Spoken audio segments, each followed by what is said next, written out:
So మొత్తం మీద జంధ్యాల రవిశంకర్ ప్రముఖ న్యాయవాది ఇప్పటి వరకు ఈ సుప్రీంకోర్టు తీర్పు ఎమ్మెల్యేల ఫిరాయింపుల అంశంలో సో సుప్రీంకోర్టు చేసినటువంటి కామెంట్స్ మీద ఆయన రియాక్షన్ చూసాము. సో మొత్తం మీద కాంగ్రెస్ పార్టీకి సంబంధించినటువంటి ఎమ్మెల్యేలో మాత్రం అంటే ఫిరాయింపులకు పాల్పడ్డ ఎమ్మెల్యేలో కొంత ఆందోళన అయితే ఇప్పటిదాకా మనం చూస్తూ వస్తున్నాం. So Danam Nagender Khairatabad MLA, so Danam Nagender ఢిల్లీకి వెళ్లారు. ఇవాళ సుప్రీంకోర్టు తీర్పు వెలువడుతున్నటువంటి నేపథ్యంలో ఆయన ఇప్పుడు ప్రస్తుతం ఢిల్లీలోనే ఉన్నారు. అంటే తీర్పు ఎట్లా వస్తుంది అనేటువంటి ఆందోళన పార్టీ మారినటువంటి ఎమ్మెల్యేలు అవుతోంది. సో మొత్తం మీద ఈ తీర్పు ఒకంత కాంగ్రెస్ పార్టీలో ముఖ్యంగా పార్టీ మారినటువంటి ఎమ్మెల్యేలో ఒకంత సంతోషాన్ని అయితే నింపుతున్నటువంటి పరిస్థితి కనిపిస్తుంది. చూడాలి మొత్తం మీద ఈ 3 నెలల్లో స్పీకర్ ఎట్లాంటి నిర్ణయం తీసుకోబోతున్నారు. సో ఈ నిర్ణయం వల్ల తెలంగాణలో ఉప ఎన్నికలు వస్తాయా లేదా అనేటువంటి చూడాలి. సో గాంధీ భవన్ దగ్గర మా ప్రతినిధి సిద్ధార్థ్ ఉన్నారు, సిద్ధార్థ్తో మాట్లాడదాం. సో సిద్ధార్థ్, సో ఇప్పటి వరకు బీఆర్ఎస్ నుంచి కాంగ్రెస్ లో చేరినటువంటి 10 మంది ఎమ్మెల్యేలు ఒకంత ఉత్కంఠ అయితే కొనసాగుతూ వచ్చింది, సస్పెన్స్ అయితే కొనసాగుతూ వచ్చింది. సుప్రీంకోర్టు ఎట్లాంటి తీర్పు ఇస్తుంది, సో తెలంగాణలో ఉప ఎన్నికలు ఖాయమని పదే చెప్తున్నారు బీఆర్ఎస్ పార్టీకి సంబంధించినటువంటి నేతలు.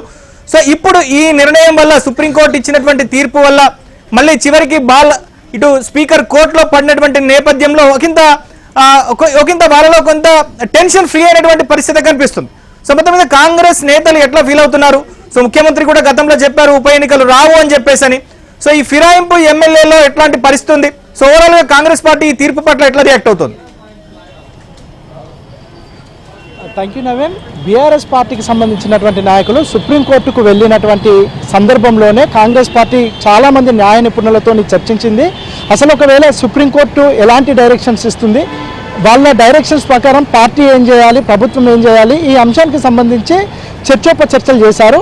ముఖ్యంగా ఇక్కడ ఉన్నటువంటి ఎంపీ ఇక్కడ ఉన్నటువంటి కాంగ్రెస్ నేతలు చాలామంది న్యాయ నిపుణులతో మాట్లాడారు. వీటికి సంబంధించి ఒక కంక్లూషన్కి వచ్చారు.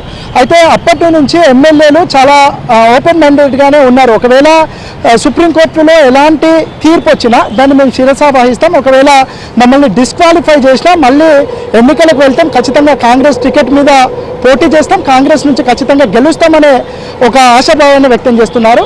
అప్పటి నుంచి అంటే ఈ తీర్పు కంటే ముందటి నుంచి చాలామంది పార్టీ ఫిరాయించి కాంగ్రెస్లోకి వచ్చినటువంటి ఎమ్మెల్యేలతో మాట్లాడే ప్రయత్నం చేశాం.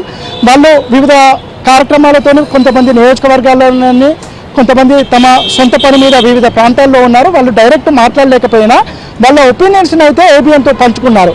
తీర్పు ఏ విధంగా వచ్చినా మాకు ఎలాంటి టెన్షన్ లేదు, ఒకవేళ డిస్క్వాలిఫై చేసిన ప్రభుత్వంకి మంచి పేరు ఉంది, కాంగ్రెస్ పార్టీకి మంచి ఇమేజ్ ఉంది, మేము ఎన్నికలకు వెళ్ళినా ఖచ్చితంగా గెలుస్తామనే ఒక కాన్ఫిడెన్స్ ఎమ్మెల్యేలలో కనిపించింది. ఒక దానం నాగేందర్ విషయంలో మాత్రమే. దానం నాగేందర్ డైరెక్ట్గా ఆయన బీఆర్ఎస్ పార్టీ నుంచి ఎమ్మెల్యేగా ఉన్నాడు, కాంగ్రెస్ పార్టీ నుంచి బీఫామ్ తీసుకొని సికింద్రాబాద్ ఎంపీగా పోటీ చేశారు కాబట్టి ఆయనకు సంబంధించే కొద్దిగా కాన్ఫ్లిక్ట్గా ఉండే అవకాశం ఉంది అని మొదటి నుంచి కాంగ్రెస్ నేతలు భావిస్తున్నారు.